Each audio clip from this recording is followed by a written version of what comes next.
sacred mission to continue the legacy and tradition of excellence that is the Faculty of Medicine and Surgery.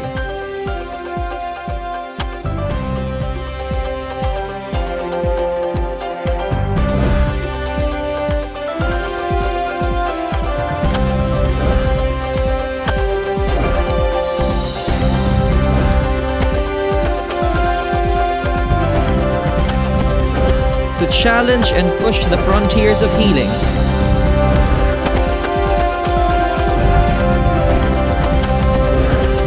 challenge and push the frontiers of healing, and to conquer the ever-changing practice of medicine.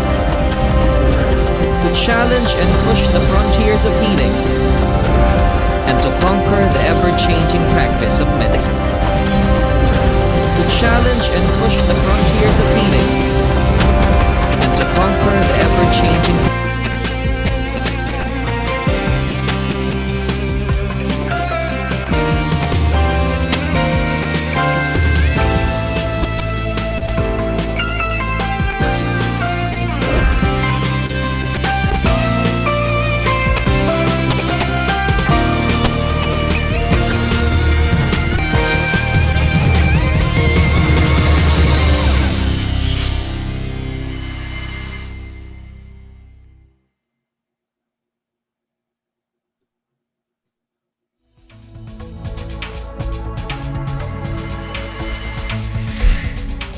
the oldest university in Asia, the Pontifical, Royal, and Catholic University of Santo Tomas, was founded on April 28, 1611, through the initiative of then Archbishop of Manila, Father Miguel de Benavides of the Order of Preachers. The oldest university in Asia also houses the oldest and first medical school in the Philippines, the Faculty of Medicine and Surgery, known then as the Facultad de Medicina y Farmacia, was formally opened on May 28, 1871 by decree of the Superior Gobierno de Filipinas. At that time, there were only 12 practicing doctors in the Philippines. For almost 150 years, the UST Faculty of Medicine and Surgery has shaped the art and science of medicine in the country, determined and driven to produce competent,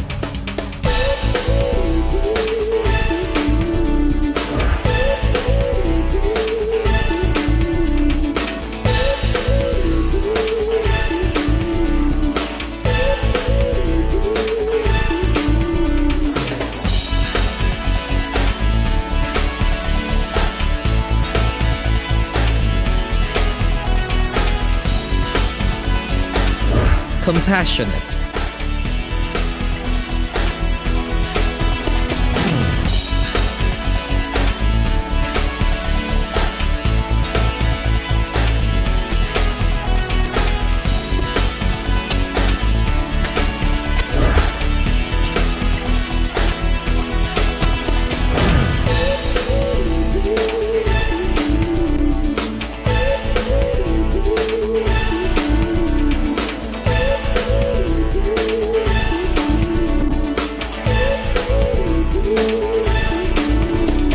and committed physicians.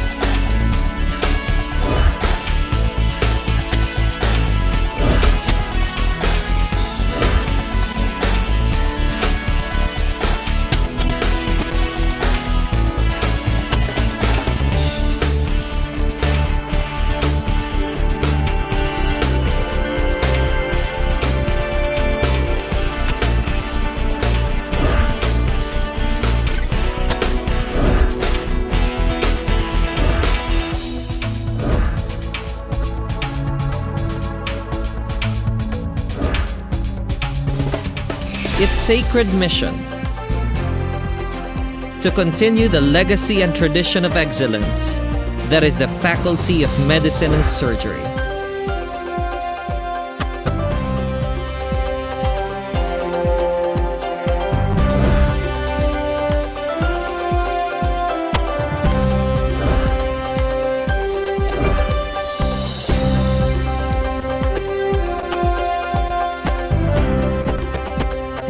to challenge and push the frontiers of healing.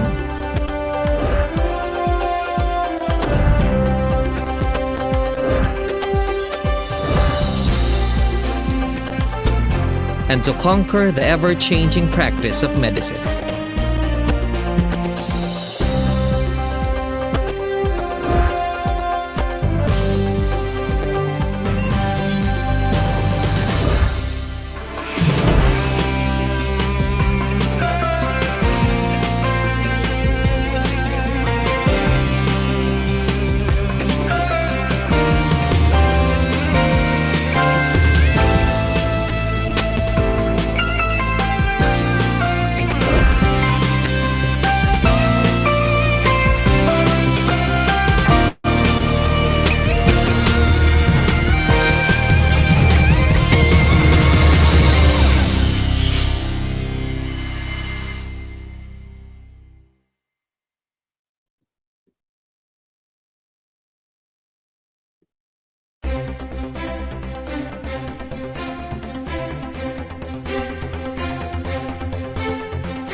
Good morning, everyone po, to our dear viewers, both in YouTube and in Zoom. I am Dr. Maranyon, your moderator for this morning. A pleasant morning po to all our Philippine viewers here in the Philippines, and a pleasant evening po to our alumni abroad, wherever you may be. A pleasant Saturday evening po. So before we officially start our activity for this morning, let us ask the Lord for His blessings, and which will be followed by the Philippine National Anthem.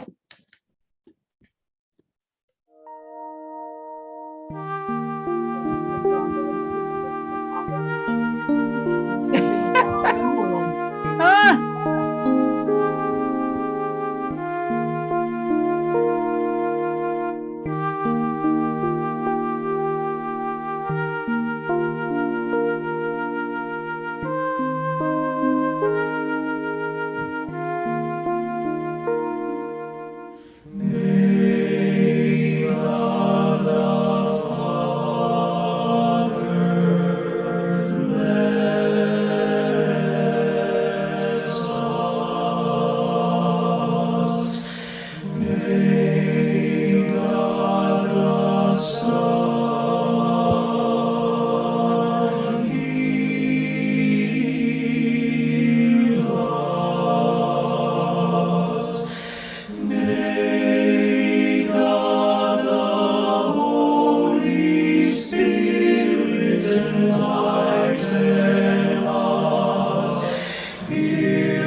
Okay, good morning again to our lovely viewers po. I am Dr. Maranyon, and before we officially introduce or formally introduce our esteemed speaker for this morning, I would like to remind everyone of some house rules for a smooth sailing virtual experience. Firstly, kindly mute your microphones so that it will not distract our speaker. Secondly, if you have any questions for our speaker at any point in same time, kindly type it in the chat box and we will read it later during our open forum. Should you wish to speak during the open forum, kindly raise your hand so that you will be properly acknowledged. So without further ado, I would like to call on Professor Maria Minerva Kalimag to formally introduce our speaker for this morning. Good morning, everyone. Thank you for spending your Sunday morning with us. And I'm sure you're going to learn a lot from our esteemed speaker. Dr. Edgar Lerma, MD, earned his Doctor of Medicine from the University of Santo Tomas Faculty of Medicine and Surgery and completed residency training in internal medicine at the University of Illinois, Chicago, Mercy Hospital and Medical Center, where he also served as chief resident.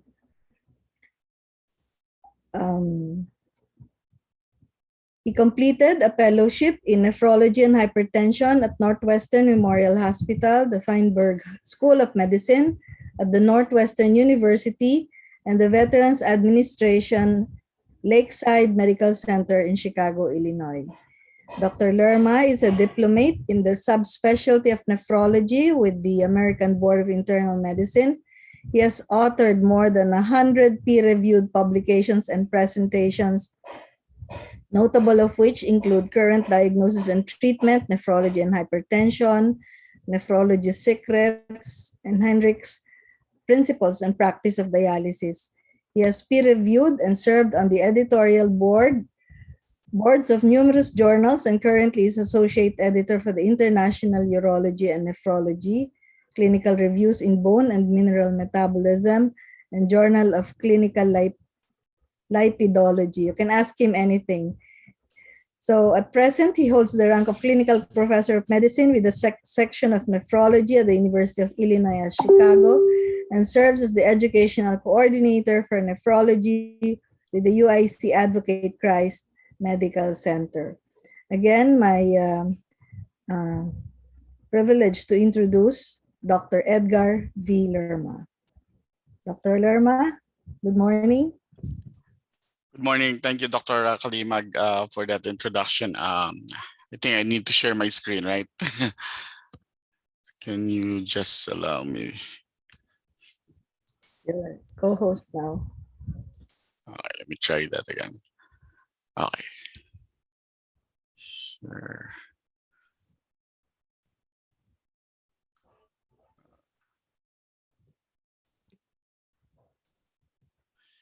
Okay, thank you very much. And it is an honor and privilege to be speaking with you today about a topic that is close to my heart. Today, I'm going to talk about using digital media to promote medical education. For disclosures, I am on Twitter, so feel free to follow me. I hope you learned something during this webinar. Another disclosure, I am a proud Tomasian, as most of you know. I represent class 1991. So the objectives of my talk today are as follows. I'm going to enumerate the different digital media platforms and how they can be used by healthcare professionals. I'm going to share effective strategies done via social media to convey kidney health promotion and education. I'm going to discuss the dangers of social media that can threaten both patients as well as healthcare professionals, whether it be regarding poor quality information, patient privacy, etc. I'm also going to discuss some professional guidelines for healthcare professionals in the use of social media and other digital platforms. So first, let's look at what social media is. So according to Wikipedia, social media are interactive computer-mediated technologies that facilitate the creation or sharing of information, ideas, career interests, and other forms of expression via virtual communities and networks. The variety of standalone and built-in social media services currently available introduces some challenges of definition. So social media are interactive Web 2.0 internet-based applications. So before we go to Web 2.0, let us look at what Web 1.0 is. So basically, you start with a few content creators who create some content, um, whether they be informative or advertising. And then you have a whole bunch of consumers, as you can see on the right side of your screen. So they produce this content material, and these consumers, they get to it, and then they pay money for it. So the money incentivizes the creators to create some more content. Recording in progress. So this is similar to when Gutenberg invented printing. Some creators printed material like newspapers, and they were consumed by the people, and then they paid more so that these creators would create more content. So the typical example of Web 1.0 is your UpToDate. I'm sure most of you are familiar with UpToDate. UpToDate was founded by actually a nephrologist, the late Dr. Burton David Rose. And UpToDate is, Walter Kluwer is the sort of the publisher, and they create the content, and they're authors who create the content, and people pay, or hospitals, institutions pay, so that the employees or their people can actually read the content that UpToDate provides. So you start by having more consumers looking at the content, and now everybody gets online. So now this brings us to Web 2.0. And when we say Web 2.0, again, you have your content creators. Now you have more consumers. These consumers now comment, they edit, they tag, share, they retweet, forward, and like the content. You have so now it becomes like a two-way street. These consumers now, the content creators are constantly interacting with the consumers, and the consumers themselves interact with each other. So the typical example of this is your Wikipedia. So, the way, for those who are familiar with Wikipedia, you create content, people consume it, and they interact, and they decide, should I write more on this topic or that topic, so on and so forth. So now let's go to social media, Web 2.0, and I'm going to talk about obviously there are many avenues for social media, but today I'm just focusing on the two big ones, Facebook and Twitter. So when we say Facebook, I'm sure everybody's familiar with that. The UST Faculty of Medicine and Surgery has their own Facebook website, and they use this for announcements of holidays, announcement of board exams, announcement of activities, reunions, so on and so forth. Now, one of the interesting things on Facebook is, when you're a physician and you're a public figure, sometimes you can get patient friend requests, right? I'm sure some of you may have received that requests. And the American Medical Association actually has a policy on this: professionalism in the use of social media. If physicians interact with patients on the internet, physicians must maintain appropriate boundaries of the patient-physician relationship in accordance with professional ethical guidelines, just as they would in any other context. One has to maintain appropriate professional boundaries, and physicians should consider separating personal and professional content online. So for most of us, when you get a patient request, the easiest solution really is to just reject, right? You decline, you deny it, or you click on decline. But what happens when that patient shows up in your office and say, "Doc, I friended you on Facebook and you declined it"? How do you respond to that? Right? It's a sort of a little bit uncomfortable situation. So for me, because this has happened to me many times, what I do is I explain to my patients, I use Facebook for personal activities or interactions. However, I do have another persona which I use, which is on Twitter, which is more public, and by which I'm free to interact. But of course, you still have to be careful when you interact regarding medical opinion. Now, how about patient privacy? So whenever you post something on social media, say on Facebook, this is like, when you're in the office and you're talking to somebody by the water cooler and somebody hears what you're talking about. So this is like that's basically what Facebook does, right? So whatever you post, whether you're talking to somebody, some friend, you're talking in public and people can hear that. So you have to be also careful. Here's the golden rule for Facebook: never share health information or pictures of someone else without their express permission. Never ever take pictures of patients and post them, period. Even if you see an interesting finding on physical examination, do not do it.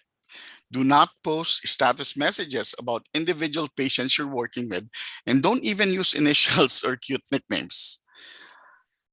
Now let's go to patient community. So one of the other good things with Facebook is that there's something called patient communities, and I'll tell you. Here's an example of some of the communities. These are closed groups whereby here's an example on the upper left-hand corner: Gittelman syndrome, fighting Gittelman syndrome. For those of you, so I'm a nephrologist, so I'm familiar with Gittelman syndrome. This is a rare disease, hypokalemia, metabolic alkalosis, almost similar to Bartter syndrome. But anyway, so patients are able to gather amongst themselves and talk about their their lives. Somehow it empowers patients, and this is a good thing. When patients are able to interact with other patients, that's actually a good thing. When they try to get opinions of others, what did your physician in Nebraska did while you're in Chicago, again, and this is an international forum. The good thing about it also is that it is a close account, meaning to say you have to be approved before you can actually get into these groups, and so there's some layer of privacy. So in summary, in Facebook, when a patient friend requests you, do not reject, redirect. Regarding privacy, remember, Facebook is the new elevator conversation. Remember, I said the water cooler conversation. And in patient communities, Facebook now has eliminated the friction of keeping patients apart. And that's all for the good. Your patients talk to each other and get opinions. I think that's all good. Now let's talk about the other blue social network, and that is Twitter. So few words, incalculable value. So how is Twitter different from Facebook? Twitter is the second largest social network after Facebook. Remember, this is not a Coke versus Pepsi pairing because these are two different animals. Twitter is not Facebook. Facebook, friends are a mutual decision. Everyone you are friends with is simultaneously your friend. Twitter is asymmetric. People you follow do not necessarily follow you back. Facebook allows you to connect with people you already know, while Twitter allows you to meet people you want to know. Facebook is where you lie to people you know. Twitter is where you are honest with strangers. So I know some of you on this Sunday lecture or webinar are actually on Twitter. I know some of you have accounts. Some have a lot of followers. Some may have a few. And again, that's all good. It's good to try to register, get an account, try it, and see if if how you can use it. For today's lecture, I'm going to talk to you more about how you can use this social media avenue, Twitter in particular, to teach and to learn. So this brings me to free open access medical education, or FOAM. So the term foam med is actually it was coined in a pub um, during a meeting of three physicians, emergency room physicians, who were thinking about doing free open access medical education using the internet. But some think that it's probably they were just looking at the foam in their beer. No, I'm just kidding. So when we talk about foam ed, we're talking about blogs, podcasts, tweets, Twitter chats, YouTube, visual abstracts, as well as infographics. So I'm going to try to go through some of these. So this is our sort of outline. We're going to talk about each of these items, and then eventually we'll end up with the events, or how you put this all together to create an event. So let's talk about blogs and tweets. This is the Renal Fellow Network blog. The Renal Fellow Network blog was started by the late Dr. Nathan Hellman, who was a fellow at Brigham and Women's, a nephrology fellow at that time. And what he was thinking back in 2008 was that, sometimes you make rounds, you're a fellow, and then you learn some new things, you learn some new publications, and then you want to teach it, right? You want to teach it to your juniors, you want to teach it to your students, or maybe it's just you just want to go back to it later on. So what he did was he created the Renal Fellow Network blog. Every time he saw an interesting case that he read about, he would post it. So that's how it sort of got started. And then, now in 2018, the Renal Fellow Network blog was actually partnered with the American Society of Nephrology, which now remains makes it a valuable asset to future nephrology fellows, not only in the U.S. but around the world. So I'll show you. So this is a Renal Fellow Network blog. So there are many bullets here, so to speak. So here, the interventional nephrology series is something that I was involved in.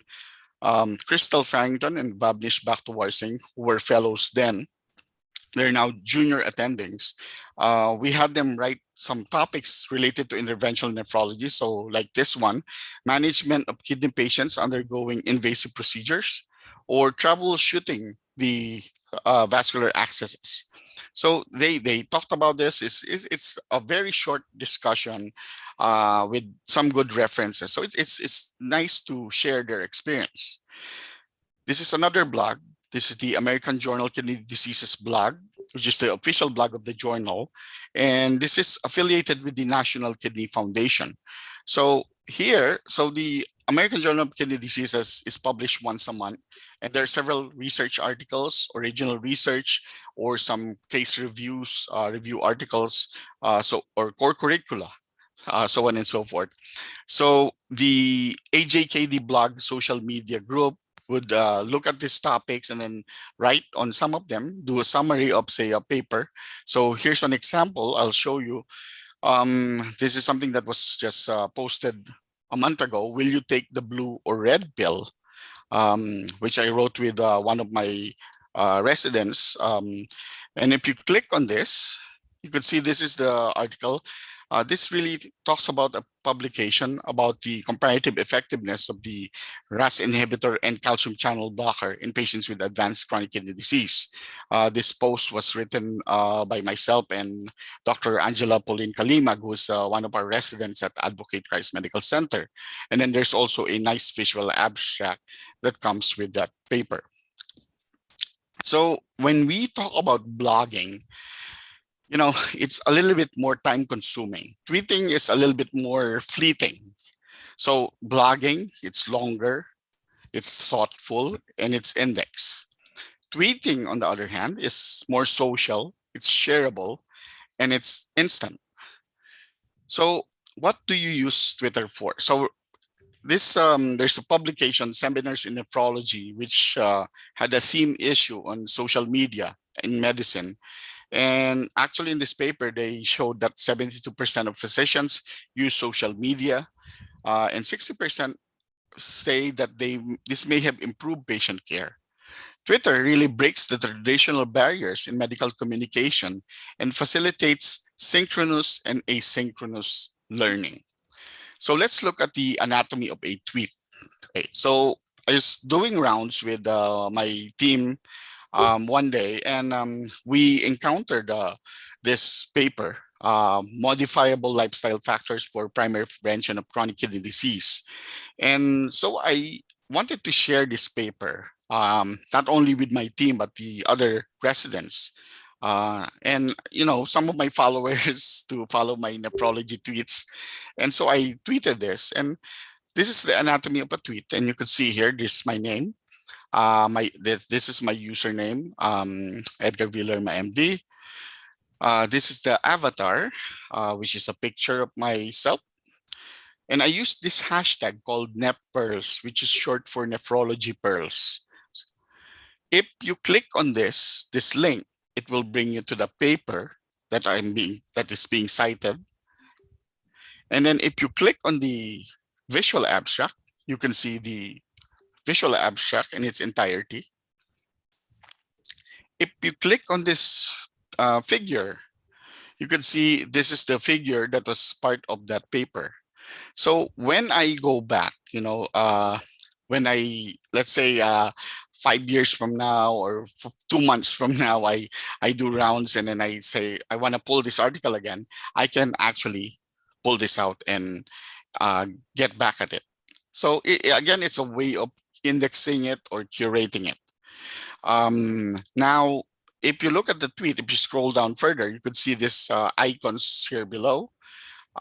This is reply, which implies interaction. So if somebody says, I disagree with what you posted, or I second what you posted, they can do that.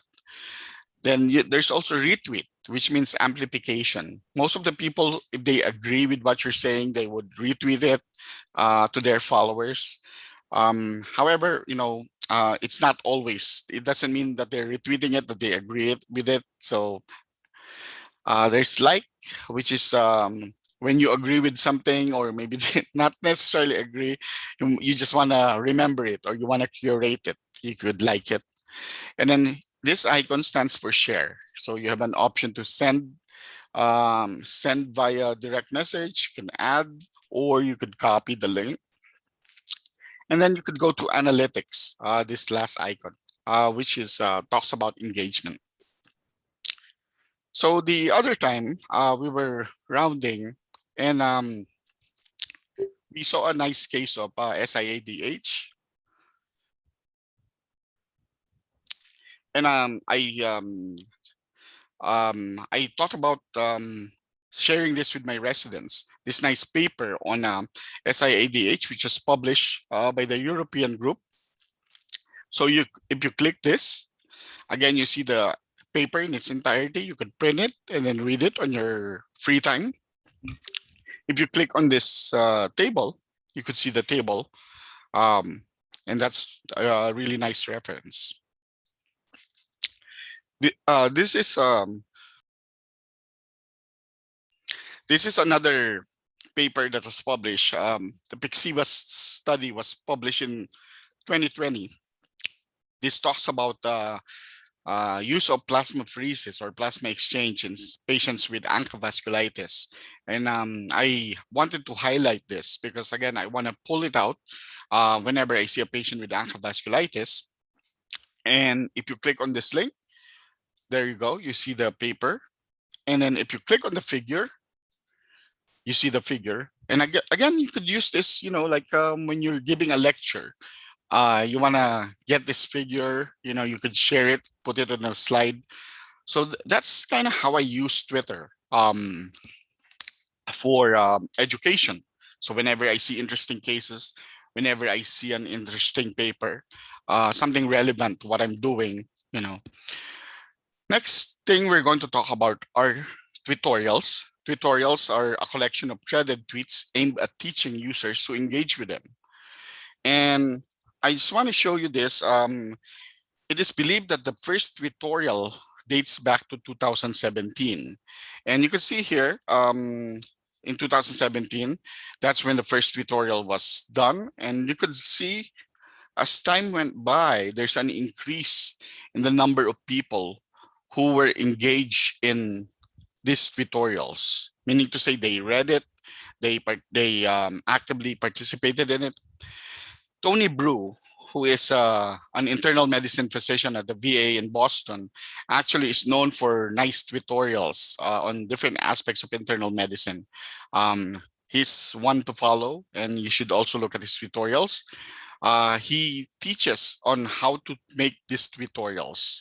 This is a little bit intensive, and but it's really a nice teaching uh, tool for students, residents.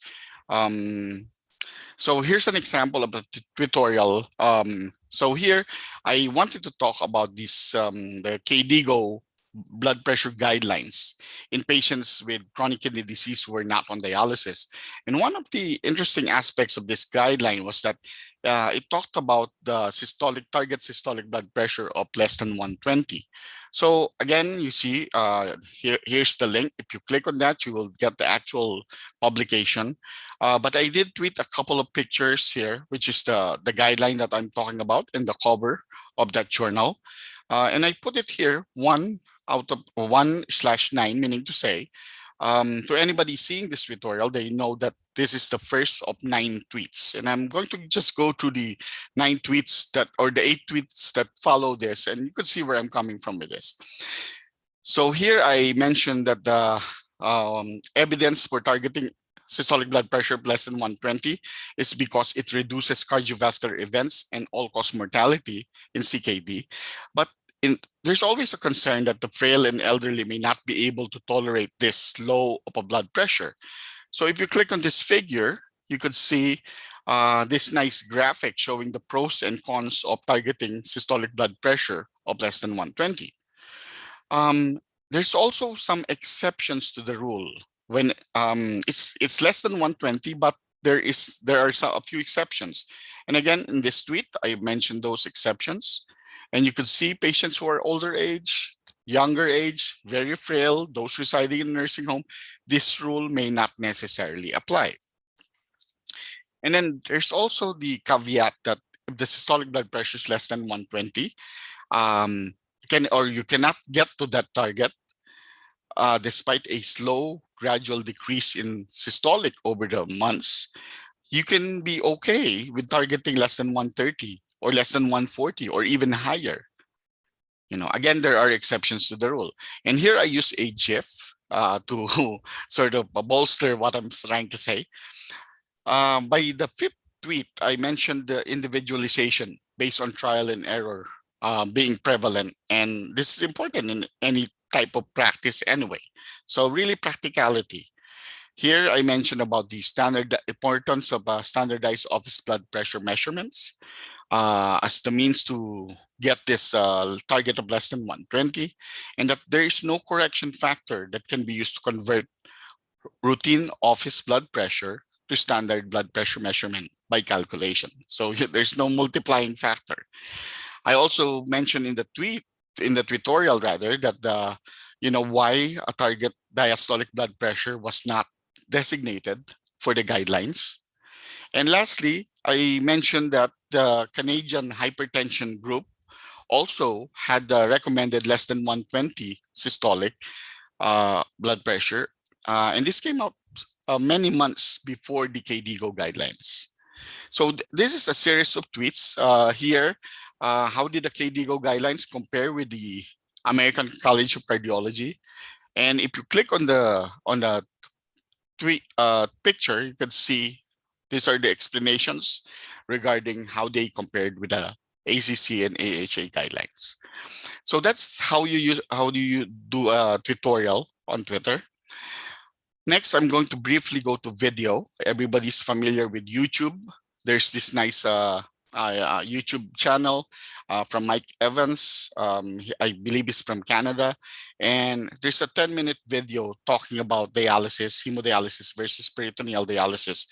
And here in this video, I actually put this in the computer in my waiting room in my outpatient CKD clinic so patients can actually watch it. Next, let's go to audio. when I say audio, we're talking about podcasts. Our millennial brothers and sisters are very enamored with the use of podcasts. During our time, again, I'm dating myself, I'm class of 1991, the first generation medical podcast, lecture recordings and vinyl records and MP3 files, that's what we used back then. Nowadays, there's podcasts on internet, Apple Podcasts and Spotify. And you could see here, when you look at science podcasts, you could see from 2004, there's been an increase in the number of active podcasts. And this is, I think, the trend to go. When do people use this? When they're driving, most of the time, when they're completing chores, or when they're on the treadmill, on their Peloton bike. That's when they usually listen to these science podcasts. I'll show you a few podcasts here. Some of you may be familiar with the Curbsiders. So the Curbsiders, it's an internal medicine podcast. They do one or two podcasts per week. Where they started up with 30 to 60,000 downloads each podcast. 75% listen to at least half, and 50% listen to the whole thing. By 2018, they had 19,553 medical school graduates subscribing to their podcast.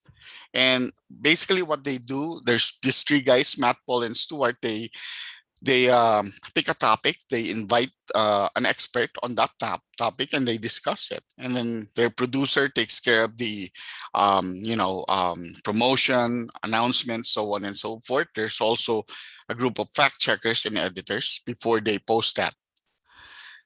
Look at their RSS subscriptions, and this is just in, I believe, 2018. And you could see here from April to August, just a few months, you could see the exponential growth. And the rest of the year, you could see people are really consuming this. Here are a few internal medicine podcasts: Core IM, Bedside Rounds. Some of you may be familiar with them. We have our own freely filtered NEPJC podcast, and we'll talk about that later.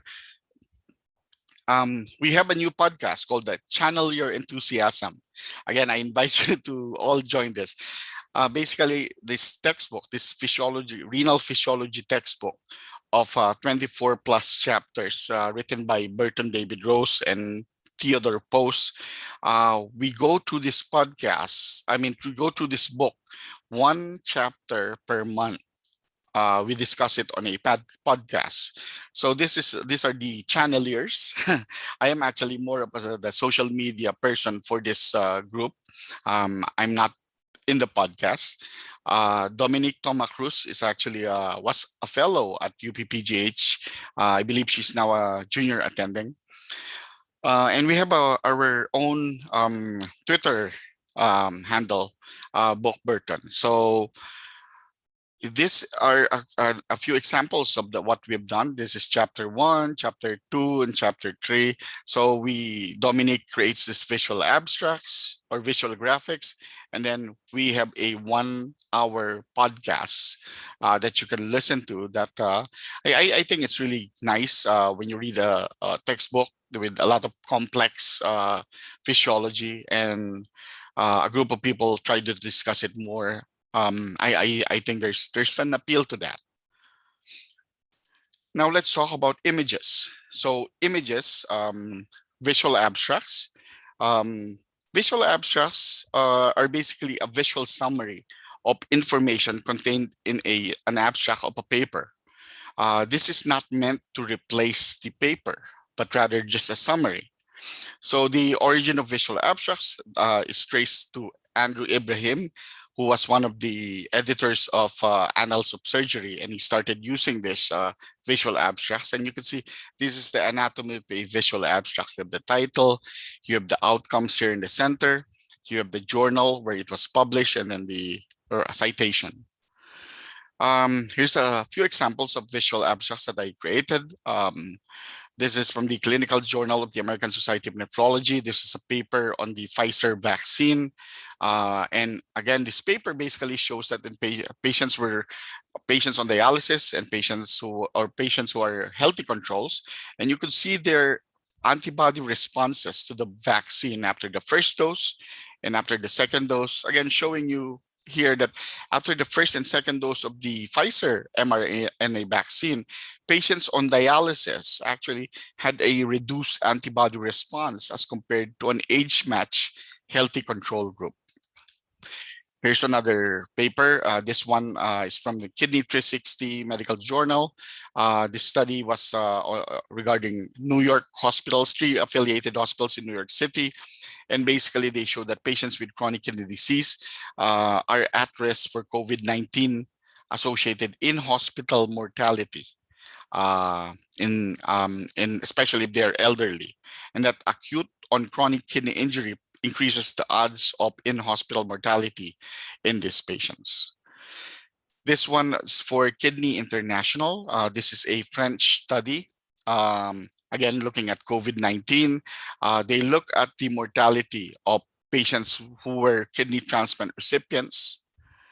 And lastly, also from Kidney International, this one is on the DAPA-CKD study, where they randomized patients to receive dapagliflozin versus placebo, and you could see the remarkable improvement in the primary outcome, which is sustained decline in GFR, or occurrence of end-stage kidney disease, requirement of dialysis. So again, this visual abstracts nicely summarize the gist of the paper. And again, you could also use this for lectures if you so choose to do that.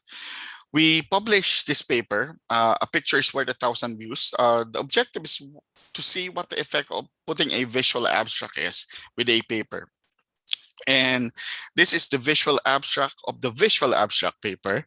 And we basically look at 40 original articles. This is like a crossover study. We had a 2-week washout, and you could see that the addition of a visual abstract increases the attention that an article attracts on social media. So next one, hashtags. This is we use the hashtag AskRenal. So suppose you're doing rounds and you have a question in your mind, nobody can answer. You want other people to answer the question, you could post it on Twitter. Now, what if you only have 48 followers? Well, if you post that question on Twitter and you have only 48 followers, only those 48 followers will see it and potentially respond to it, assuming they all know what you're talking about.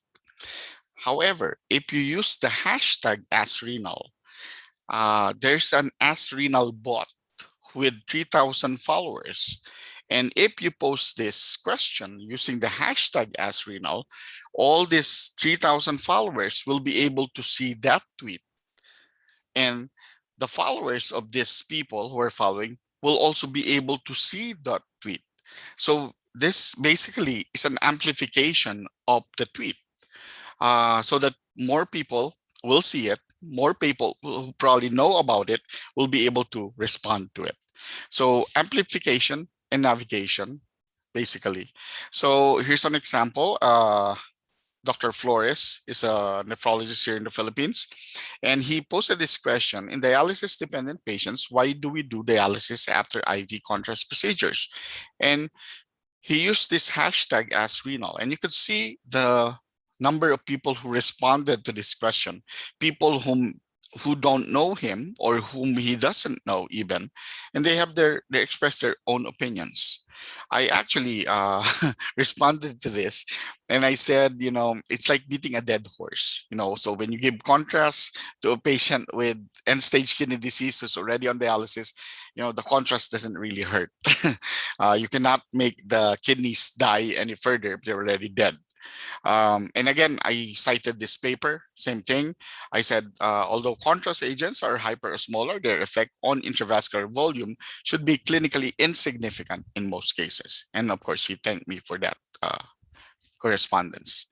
So that's the use of the hashtag. Now we go to the events. So when you put all of those things, all of those Lego blocks or Lego bricks, you come up with these events. So first event I want to show you is the Nep Madness event. We started this in 2013. Joel Toff and Matthew Sparks were behind this. And in the US, there's something called March Madness. Every March, there's a tournament of basketball of college teams. So basically, this is a spoof of the NCAA basketball tournament March Madness. It is a tournament of nephrology ideas whereby we write about 32 nephrology concepts from 8 academic regions. We write deep editorial background on each concept, and participants try to predict the winner of each matchup. There's a prize that the participant will get if they get the answers correctly. So the thing here is that it's not really important whether you win or not. That's really bragging rights. The important thing, what we do is we write nephrology teaching materials and people engage with it. They read it and they make their decisions on predicting the winner because they read the topic. So you teach, they learn, and they consume, and that's the gist of that's the main gist of doing this. So in 2021 we had this bracket, so you can see these are the 8 regions that we chose, and for each region there are different topics. So let's look at this one topic or one region, COVID-19. We look at COVID in dialysis, COVID in transplant, glomerular injury in COVID, and tubular injury in COVID. So this is just a part of the write-up, and then there's a visual abstract corresponding to that category, glomerular injury in COVID-19.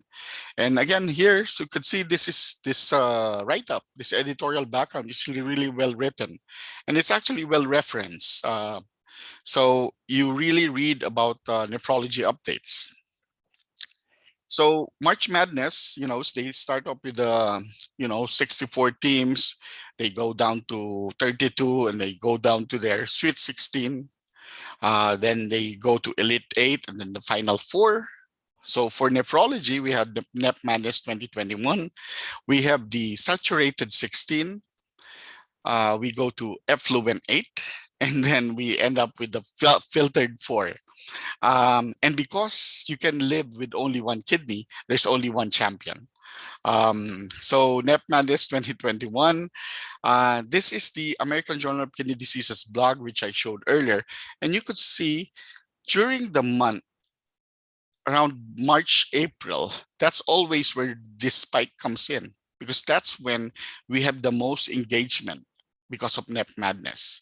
And look, we started up 2013, this is 2014, these are the number of participants. And you could see as time went by, as we went through the years, look at how many people participated. We peaked at 2019, and of course in 2020, we got hit by COVID.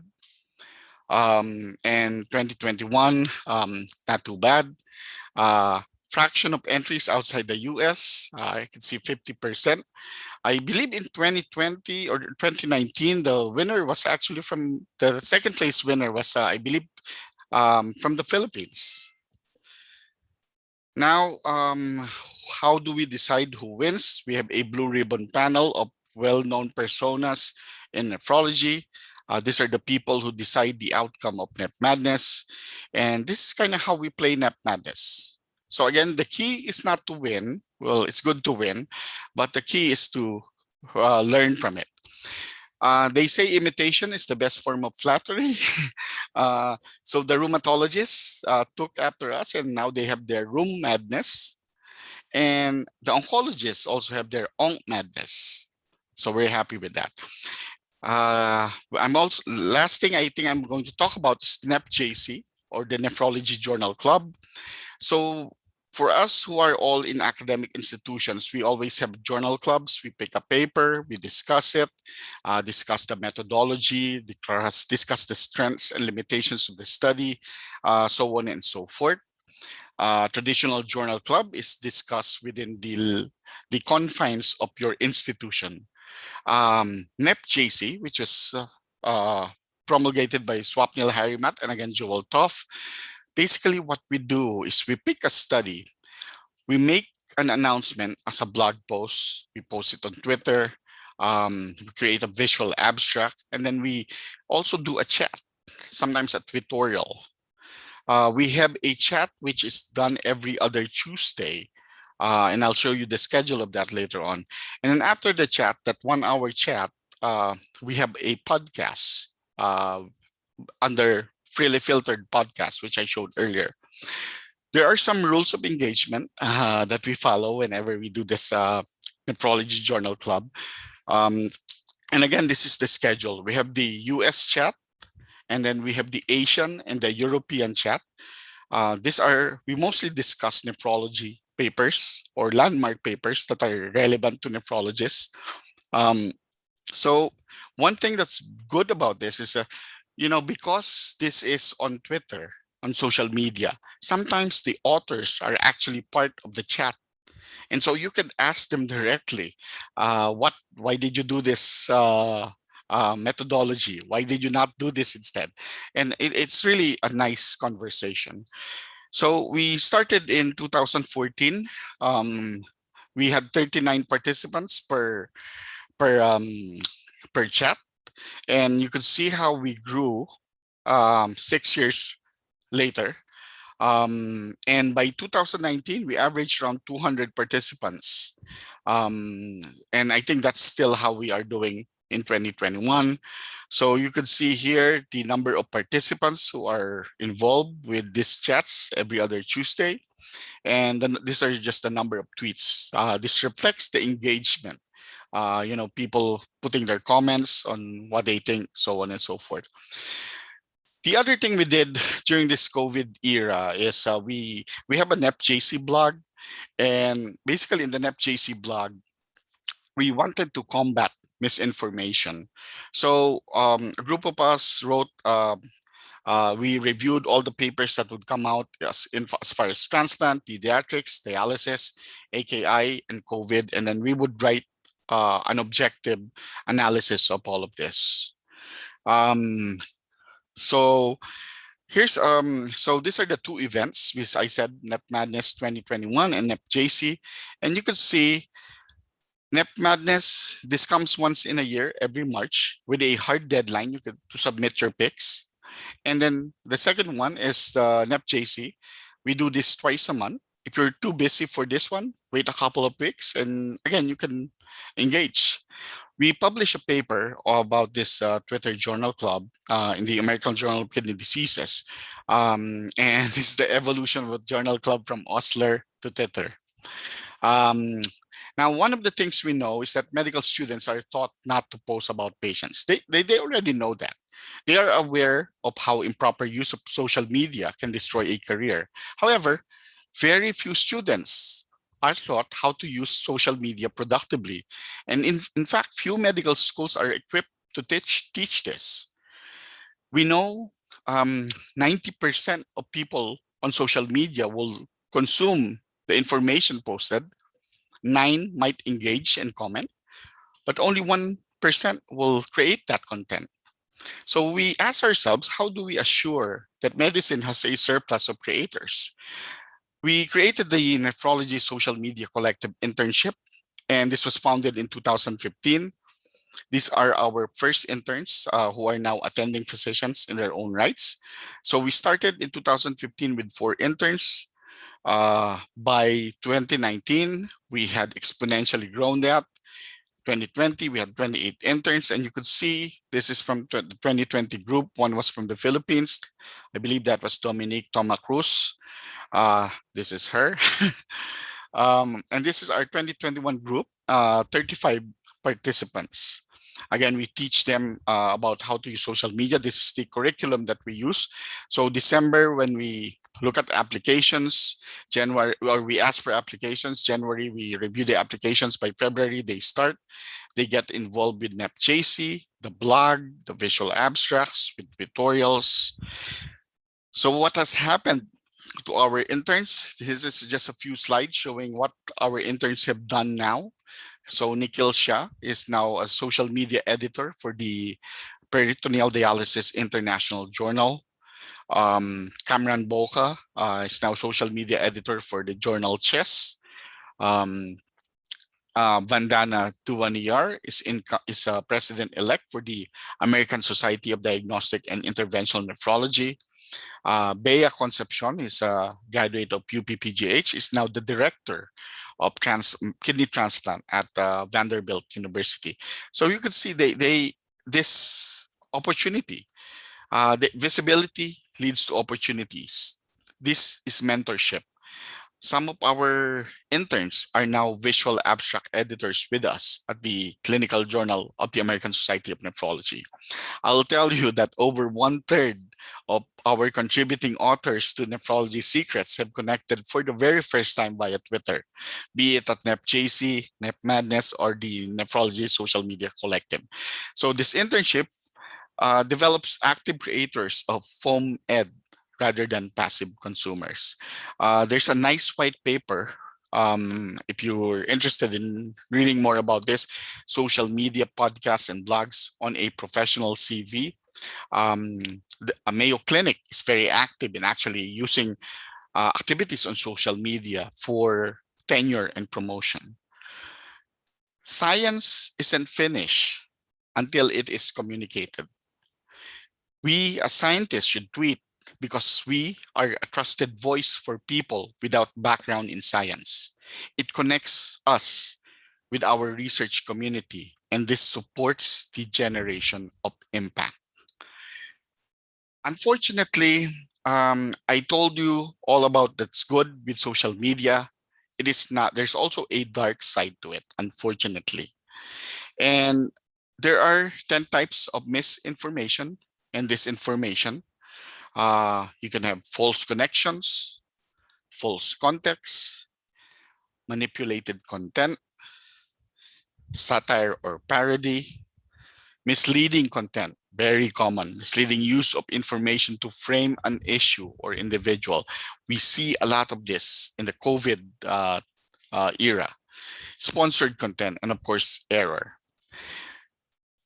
We have to be able to spot misinformation when we see it.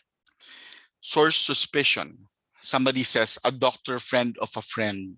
Scientists say this and that. Bad language. Most trustworthy sources are regular communicators. So poor spelling, when you see that, poor grammar, poor punctuation, these are grounds for suspicion. Emotional contagion, news gold or fool's gold. If you think something is too good to be true, beware. There's false accounting, oversharing, follow the money. Think about who stands to gain from you believing an extraordinary claim. And always fact check. Go past the headlines.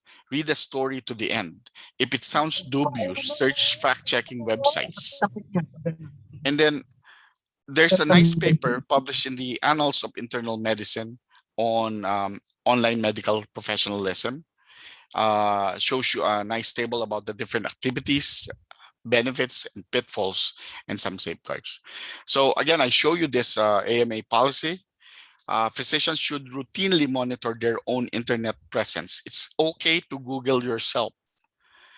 Either you define yourself online or somebody else will define you. You have to find your own voice. Everything you say is written in pen. Staying quiet and watching is a good way to get started if you're not yet on it. And then find people you respect and see how they interact on Twitter. The Mayo Clinic has a 12-word social media policy. Do not lie, do not pry, do not cheat, you cannot delete, do not steal, and do not reveal. If you look at your follower lists, ruthlessly and continuously prune them. There are people whom you might wanted to follow initially, but you realize they're not that what you thought they were. You have to unfollow them. Lastly, Vince Cerf, who's the inventor of TCP/IP, says, people say information is power. I do not believe that. Information sharing is power. People are more than willing to share information, not because they are being paid, but because they get a feeling of satisfaction that somebody else found their information useful. With that, I say thank you, everybody. I think I finished right on time, 9 o'clock. And thank you.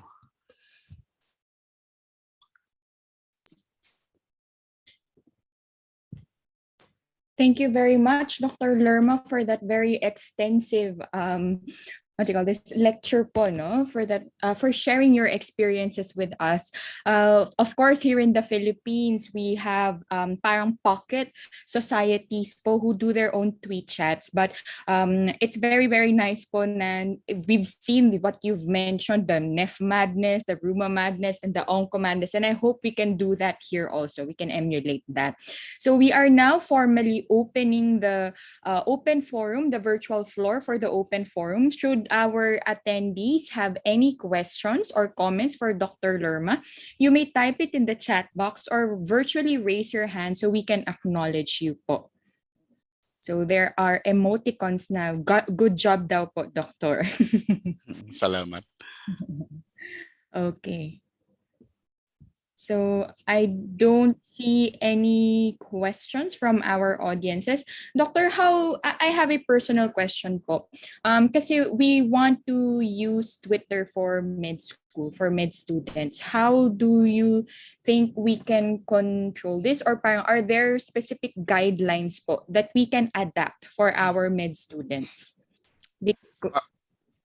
Yeah, there's really no guidelines, unfortunately, and so it's really a matter of. This is the reason why we created the internship, because we wanted people to really know how to not only be passive consumers but also creators of content. It really depends on what you want to use it for. There's a group in New York. Dr. Kinar Javeri actually used a WhatsApp to share interesting articles in their hospital. If they see an interesting article or if they see an interesting case, they would share it amongst them. And because it's a closed chat group, they are able to share pictures or laboratory studies.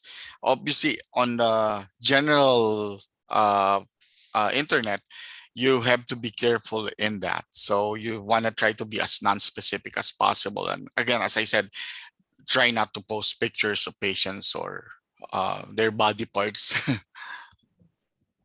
Is it okay to post parang mga lecture videos of consultants or professors? Because some of the students usually do this, no, during conventions or during virtual conferences. So is it okay?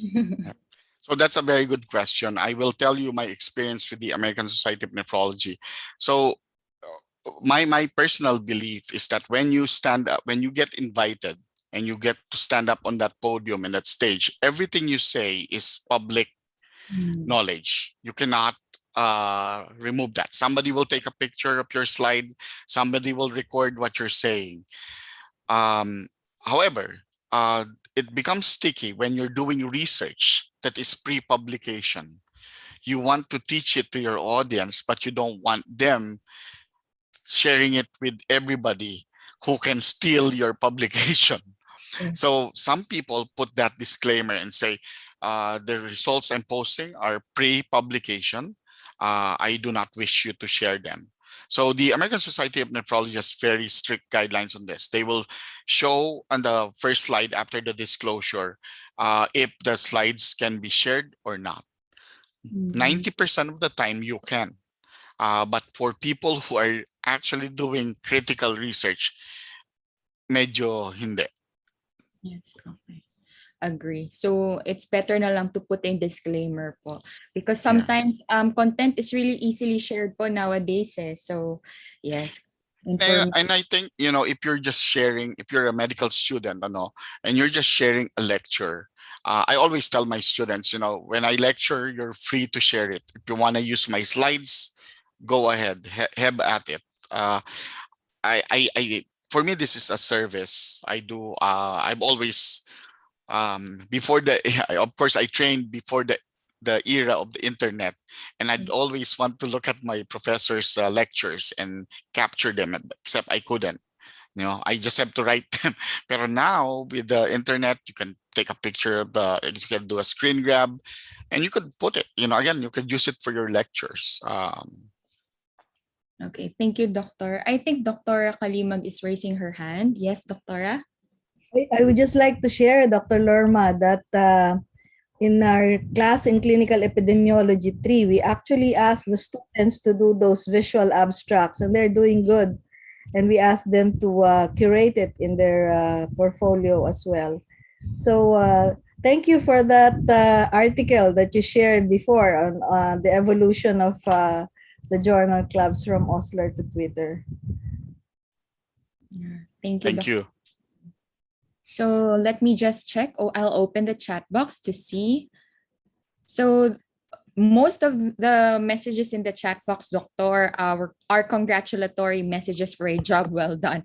I think there's a question here. Good morning, Dr. Lerma. I do think that hashtags like hashtag tutorial and hashtag threadmed are helpful for connecting both consumers and creators for accurate med content.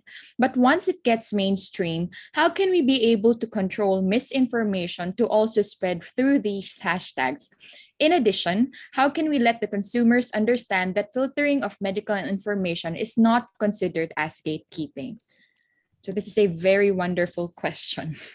Yeah. So first of all, I agree. There are some hashtags which are very useful, and they actually, they're credible. However, there are unscrupulous people who can use the hashtag for the wrong reason. Um, you just have to be careful with it. Sometimes when you post it, it's beyond your control. I will tell you from my experience, I know that those people who follow me, they know I'm not going to tweet anything political. They know I might tweet something about the Chicago Cubs or the Chicago Bulls and the Bears, but I'm not going to tweet anything that is controversial scientifically. This is kind of where I draw the line. So sometimes when you look at these threads, you look at the person tweeting, or you look at the person sharing that tweet, because like here in the US, as you know, with the and I'm not I'm trying not to be political about it, but the previous administration has had some um, controversy as far as this is concerned. I try not to engage with that, but as a scientist, I think we have the responsibility to share the right information, because that's what we are here for. That's why people listen to us, because they know we are credible. Okay. So what about calling out doctors, those who spread false information? I know it's a sensitive topic, but also as doctors, we have the moral obligation to prevent fake news from spreading. So how do we go about this? How do So we correct our colleague or call out our colleague? So before I answer that question, I will share with you that so last year or earlier this year, the International Society of Nephrology had a virtual meeting. So this is the annual meeting for the International Group for Nephrology. And one of the speakers, who was actually awardee, was very big on talking about against misinformation. And he said, sometimes some people are afraid to engage with people who are spreading out misinformation, because they think that once they engage, that engagement will be used by the misinforming group to sort of catapult what they're saying on their expense. But he said, actually, it doesn't work that way. It's important to hold the people out. It is important to say that this is wrong. It's important to say that this is what is right. And people will look, what's our next reaction when somebody posts something that's controversial? You look at the person, right? If you don't know them, you look at their account and you see, what is this person tweeting before? That's kind of how you assess na tama yung sinasabi nito, or it's actually misinformation.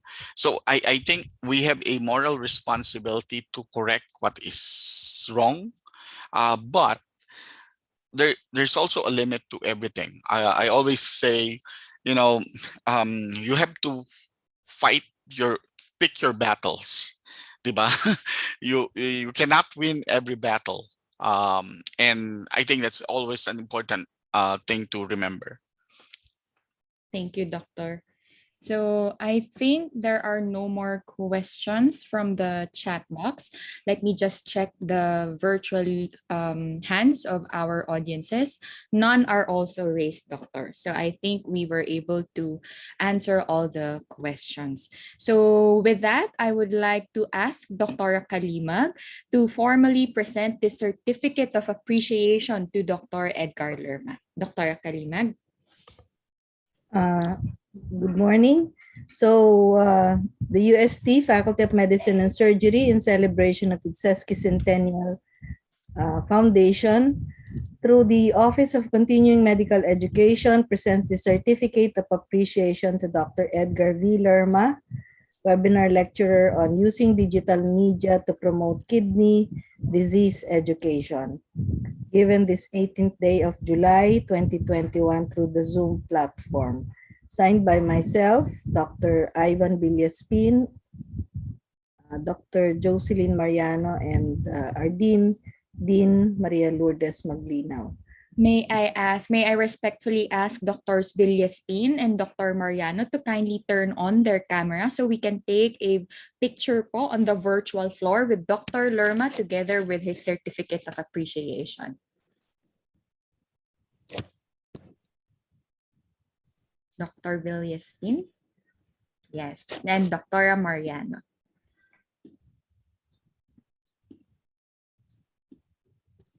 Okay, so I will be taking a screenshot in 3, 2, 1. So thank you very much again, Dr. Edgar Lerma, for Dr. Edgar Lerma, for gracing us with your presence. But I've learned a lot from this talk, especially since I'm also a part of the training committee of the hospital. I think this will be a good lecture, no, a good avenue for us to further strengthen training virtually because of the restrictions of the pandemic. So for the closing remarks, may I now call on Dr. Villaspin.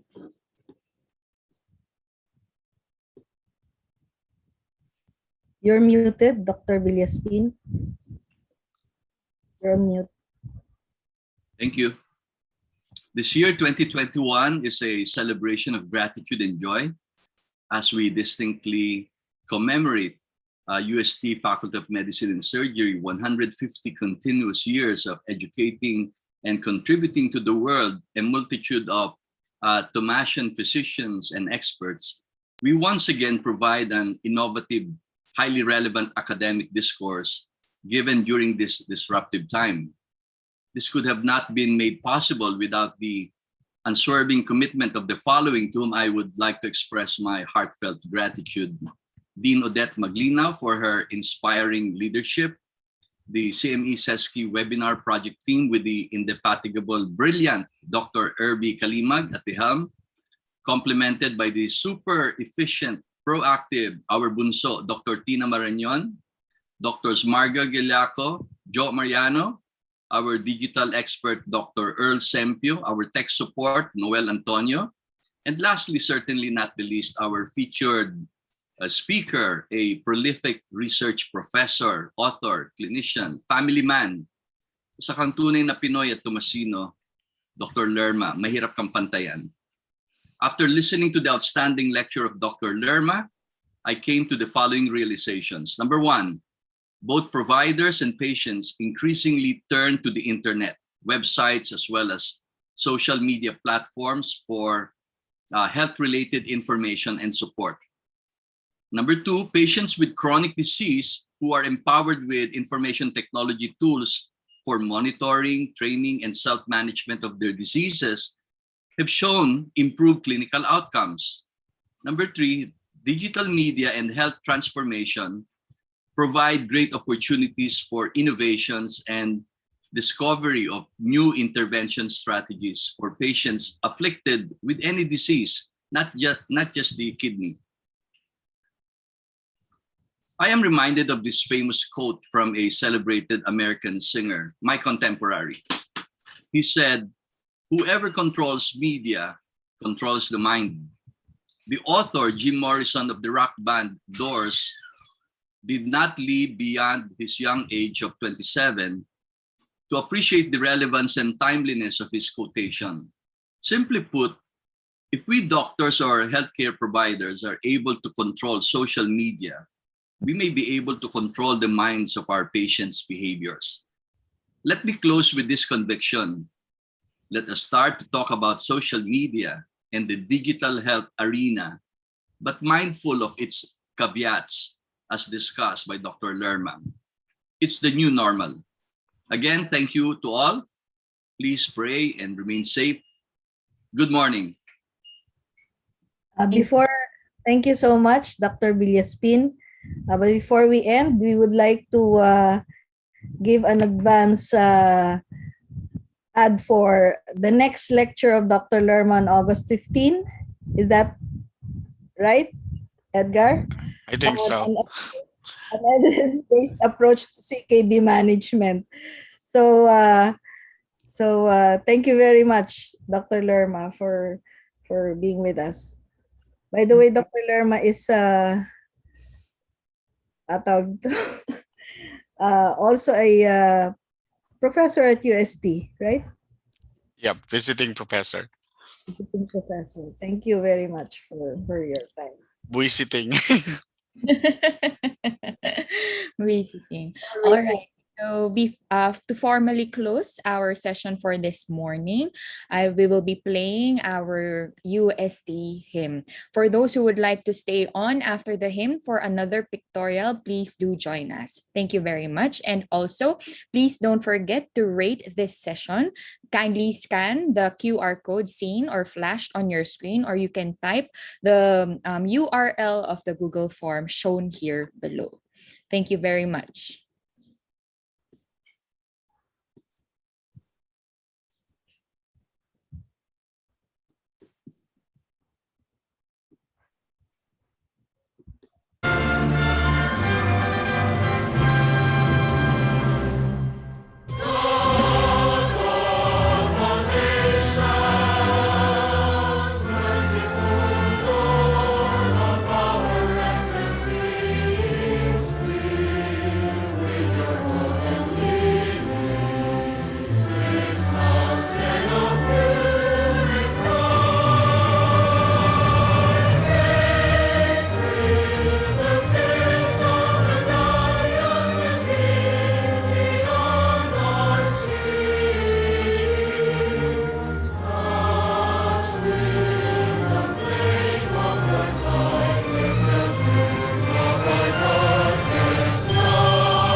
So good morning once again, and thank you po to all our attendees. So for those who are here with us, kindly turn on your cameras so we can take a picture po, attendance of our wonderful session for this morning. Dali. Magpipicture kami. Okay, maybe the others po are shy. Oh, some are in their tour of duty pa po. Thank you for joining us po. Okay, I will be taking a screenshot. Please do hold that smile for at least 5 seconds as there are 2 panels po to be taken. Okay, first screenshot in 3, 2, 1. Second screenshot in 3, 2, 1. Thank you very much again to all our dear doctors and to our healthcare allied colleagues who joined us. Thank you very much, Dr. Lerma po. See you again August 15. Okay, salamat din.